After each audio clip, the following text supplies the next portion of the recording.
Lights up दिवसभरातील घडामोडी powered by Magarpatta city group. Maharashtra जिंकल्यानंतर दिल्ली जिंकण्याचा निर्धार, राष्ट्रवादी दिल्ली विधानसभा निवडणूक लढवणार, अजित पवारांची मोठी घोषणा। महाराष्ट्राच्या मुख्यमंत्रीपदाचा पेच कायम, अमित शहा तावडेंची खलबत, आज दिल्लीत बैठक, धक्कातंत्राचीही भीती। भाजपचा मोठा निर्णय, विनोद तावडेंना उत्तर प्रदेश आणि बिहारची जबाबदारी।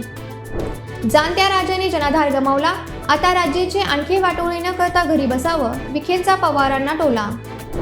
मुंबईत पंतप्रधान मोदींना जीवे मारण्याची धमकी, अज्ञात व्यक्तीविरोधात गुन्हा दाखल, राजकीय वर्तुळात मोठी खळबळ।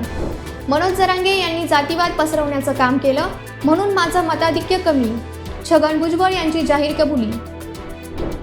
बांगलादेशात हिंदूंवर हल्ले, मी केंद्र सरकारसोबत, ममता बॅनर्जींनी ठणकावून सांगितलं। निवडणूक आयोगाचा जनतेच्या मतांवर दरोडा, तब्बल 76 लाख मतांची वाढ, मतदानाचा टक्का कसा वाढला, काँग्रेस प्रदेशाध्यक्ष नाना पटोलेंचा सवाल।